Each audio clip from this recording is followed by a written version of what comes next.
Hi, welcome back to another episode of Stand on Guard. I'm your host, David Krayden, and when we come back, it'll be a little encapsulation of what's been happening and what's going on with the carbon tax. Be back in a few moments. So we are in a very precarious position in this country. We need political change, but we also need the resolve to resist.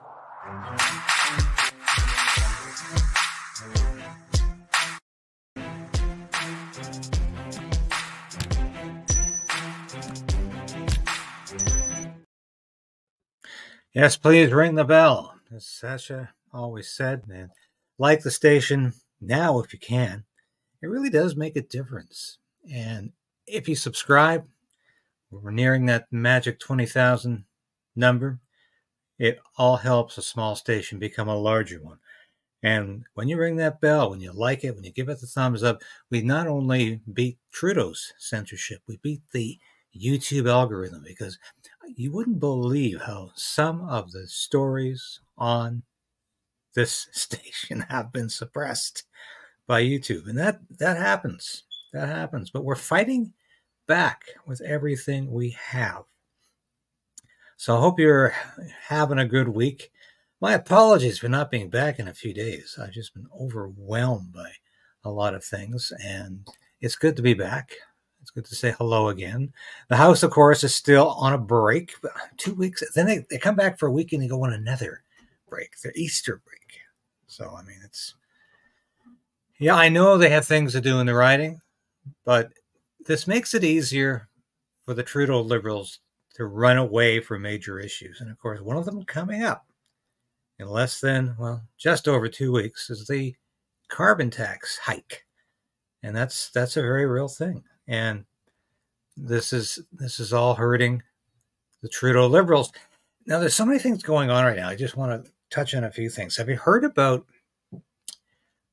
the latest medical assistance in dying incident, where there's a father demanding to know why his 27-year-old daughter has been declared eligible for MAID, for Canada's euthanasia program?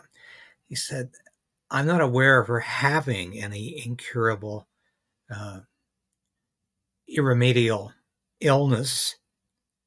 And if there's a psychiatric or a mental condition involved in any way, that's not supposed to be part of MAID, at least until 2027.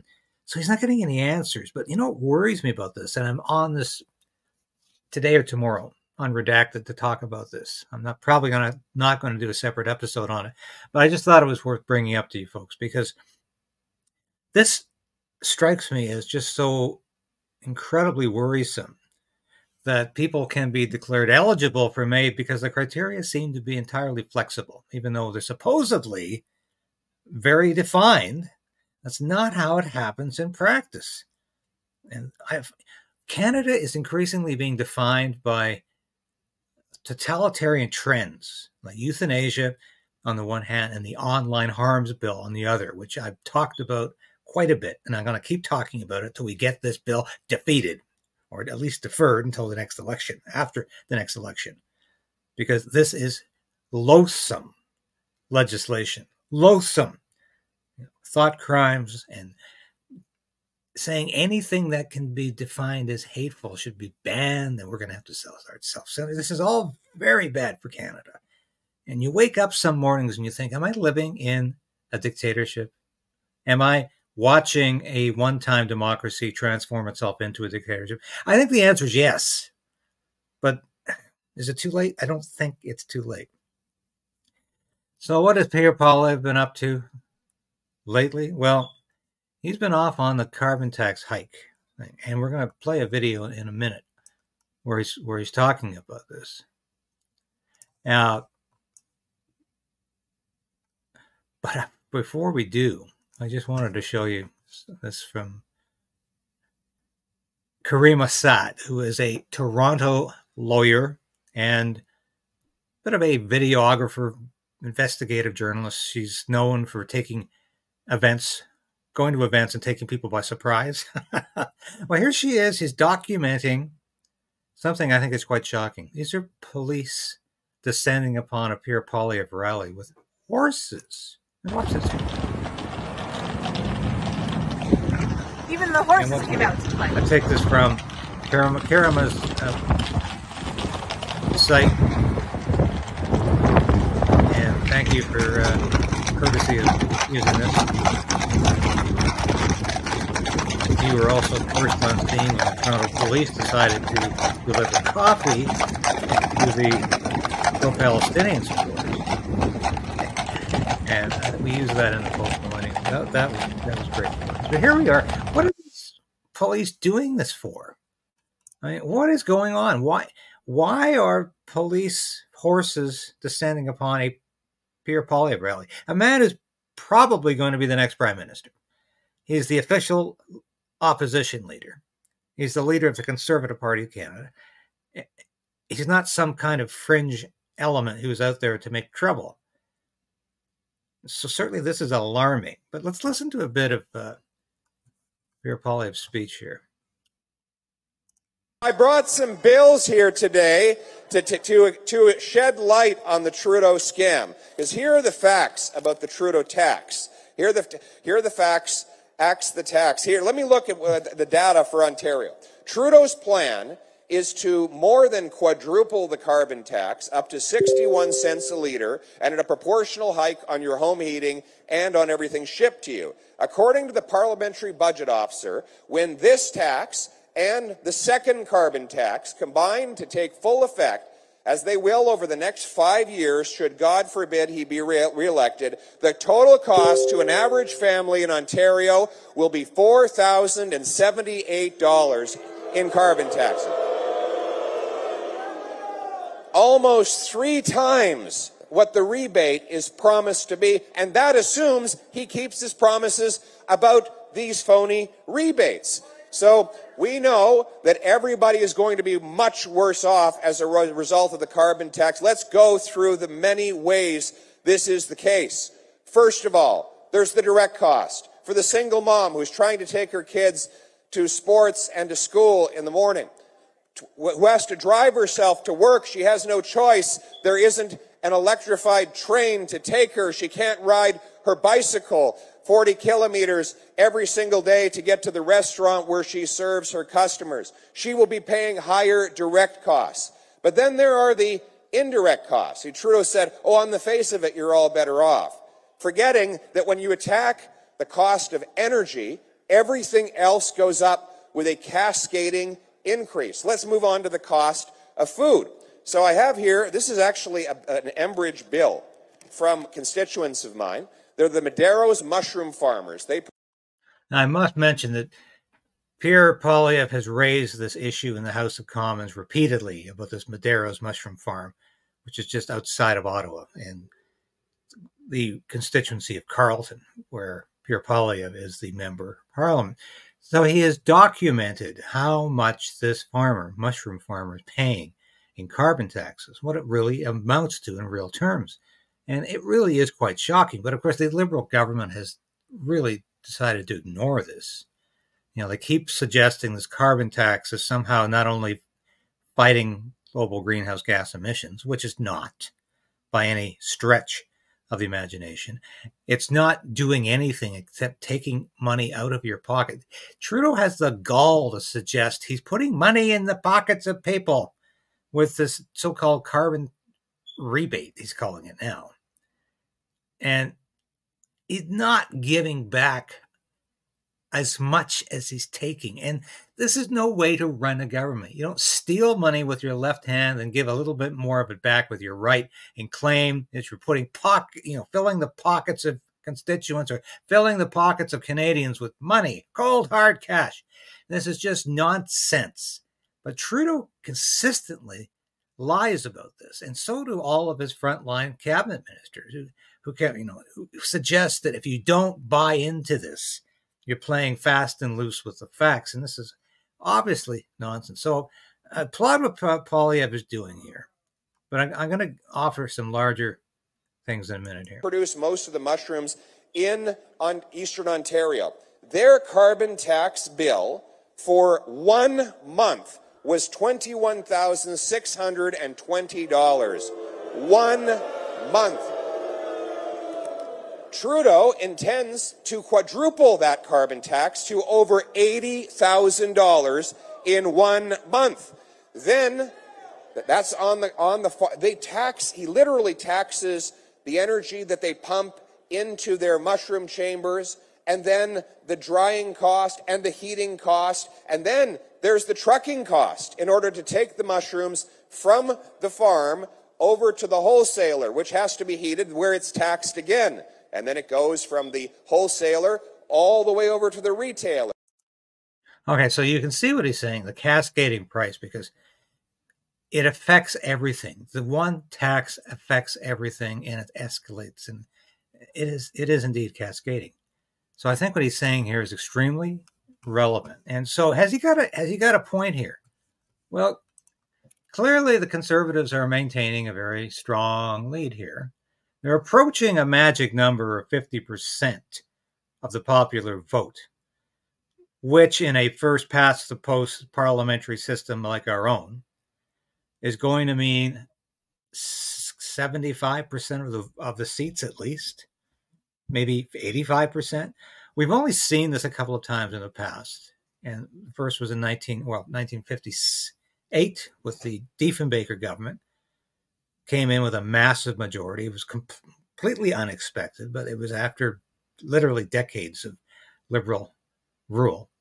And of course, again, this occurred in 1984 when Brian Mulroney, God rest his soul, just passed on last 2 weeks ago. He captured actually the largest majority in Canadian history. And when you run around 50% of the popular vote, you're probably going to get about 30% more of that in terms of seats. So we're looking at a massive majority, a Conservative majority in the next election. And I don't think this is going to get much better for Poilievre. I think he's probably going to surpass 50% of the popular vote, which really would be historic. But I don't think there's any danger of him slipping as long as Justin Trudeau is there. In fact, I saw a recent report saying that only 89 of the 153 Liberal members of Parliament have been renominated. That's a massive number of MPs who have not gone through the nomination process, secured that, and are ready to run in the next election expected in 2025.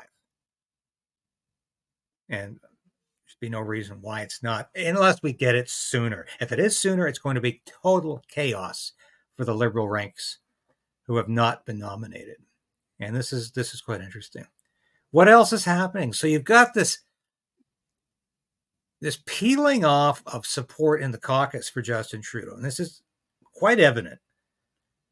And from people who have been present at caucus meetings, this is very evident that Trudeau has no longer possess the confidence and the support of most of the MPs. And this is why he's constantly removing and replacing cabinet ministers and putting people in there basically who have no long-term expertise, who were almost non-entities before they got the cabinet post. And he's shifting people out who had any prominence. So where is Poilievre going with the carbon tax? He's galvanizing the provinces. And here's a letter from the government of Newfoundland and Labrador stating that they are now opposed to an increase in the carbon tax on April 1st. Now, this truly is April Fool's Day in more ways than one. And in Canada, we are truly at the mercy of a foolish prime minister and a foolish Liberal government. And so, as this letter unequivocally states, Newfoundland is now on side with all of those other provinces who are saying, at least if you can't cancel the carbon tax, let's stall. Let's not implement this right now because we are potentially facing a major financial crisis this year. We see all the signs. The interest rates are still high. there are no new homes being built in Toronto, or at least nothing outside of the photo ops. We're hearing reports about this week, that people who work in the construction trade are unemployed because there's no projects. There's no new homes being built. Now, that is a horrible sign of not just a recession, but a depression.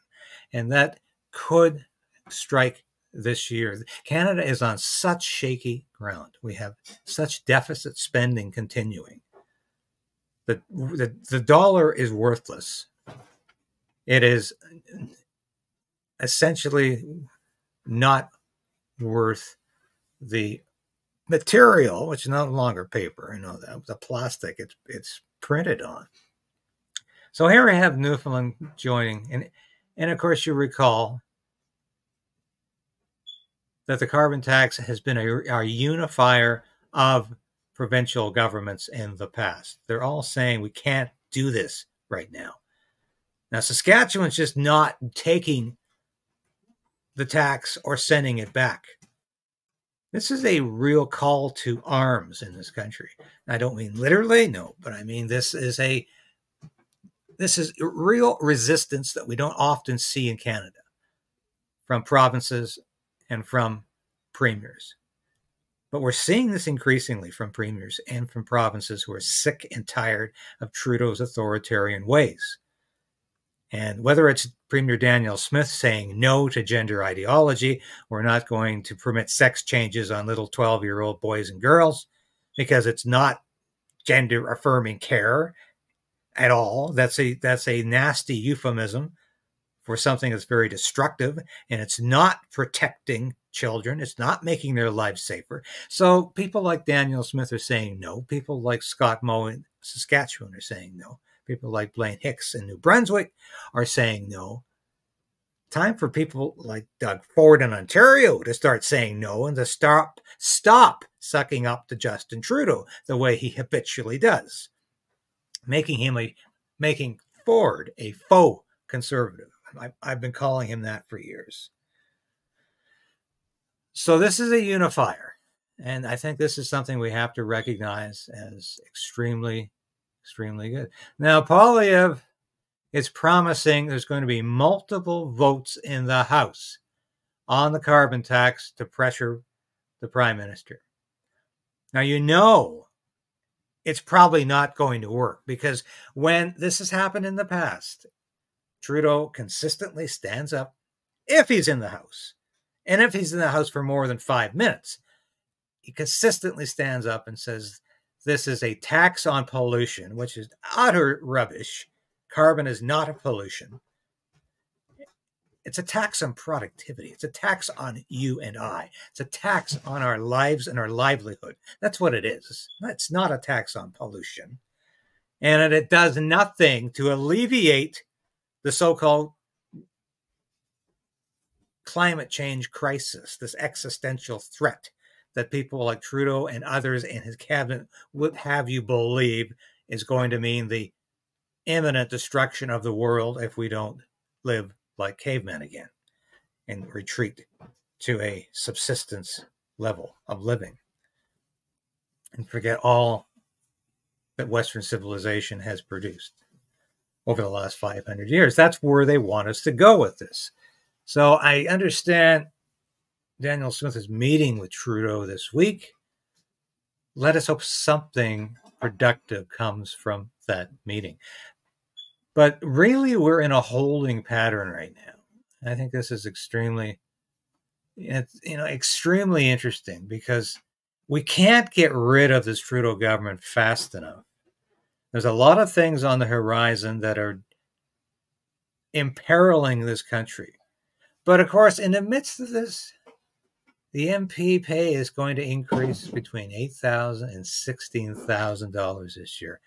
Now, that latter figure is probably more money than a lot of people right now are making in these very hard times.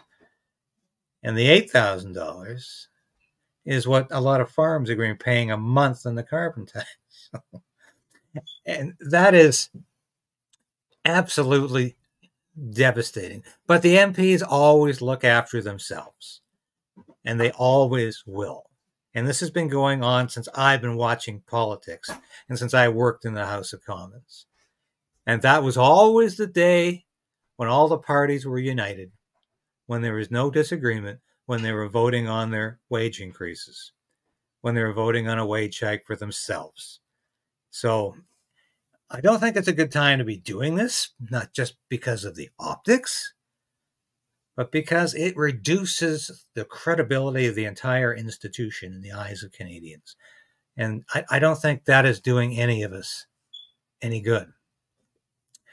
So Poilievre has got to push home the carbon tax debate. There's no question about that. And he's got to keep speaking out about things like puberty blockers for kids. You see, Great Britain, the UK, yes, has decided it will no longer fund puberty blockers for anyone under the age of 18 in the UK. The National Health Service, which is their Medicare system, their publicly or taxpayer-funded Medicare system, will no longer fund puberty blockers for kids. That came out of left field because, of course, there was no indication this was coming. But will that affect policy in Canada? Well, it's, as I said, it's already, there's some provinces are ahead of that debate, and they're making good, solid decisions. But it would be nice if decisions like this would just help to keep Justin Trudeau's mouth shut about issues he knows nothing about, and he should not even be commenting on. Because I'm sick and tired of hearing about how this is making children safer when it's not. It's doing precisely the opposite of that. So as we prepare for the House to come back next week, what I'm trying to do today is just give you a sense of where we are just before Easter 2024. And we are facing a number of bills on the horizon that are going to be very, very destructive. The worst of these is the online harms bill, which I still say Poilievre and the Conservatives have not been vociferous enough in their opposition to, because this could mean the end of free speech as we know it. Now, I'm encouraging people outside of the House, but not outside of politics, like Maxime Bernier and the People's Party of Canada, to up the ante on this. But we need to keep talking about more than just the carbon tax, because that's not the end of discussion about how evil the Trudeau government is and continues to be. That's really the beginning. And as long as Canada is increasingly defined by euthanasia and censorship, we are increasingly on a road to dictatorship, if we're not already there yet. And I've said in the past, and I'll say it again, I would not be entirely surprised if Justin Trudeau decides we can't have an election in 2025 because we're in a midst of a crisis. What kind of a crisis? Could be economic. Could be political. Could be health. Again, another pandemic. Could even be military. Maybe Trudeau wants a war with Russia. And maybe, I don't know, maybe he wants a war with China too, even though that's always been his favorite country. But when it comes down to it, Trudeau will use anything available in the political sphere, economic sphere, or social sphere to hang on to power and to justify him staying in power. So that's where we are, folks. So thanks for watching today. I will be back before Friday or sooner to talk about some other issues. I am going to be taking in the Freedom Convoy trial that is on again in Ottawa with Tamara Leach and Chris Barber. And we need to ensure that the truth continues to emerge from that trial, don't we? I think I've been faithful to do that. Thanks for watching today. We will be back shortly and soon. And keep me in your thoughts and prayers. And that's something I can always benefit from. Bye for now. Thank you for watching this episode of Stand on Guard and being a part of the Krayden'S Right channel. If you've watched this episode to this point, you've watched it all. And that's really important for a small station like this. We always say subscribe, hit the bell, be a part of the Krayden resistance. Resolve to resist. That's what we're doing. And if you become a subscriber, if you're a supporter of this station or a member through Substack, through YouTube, and now you can be a local as well, that's so important to us because I couldn't do this without you. I made a decision to become an independent journalist about a year ago because I wanted to bring all of my experience in the military, in journalism, to you. I don't promise anything I can't deliver.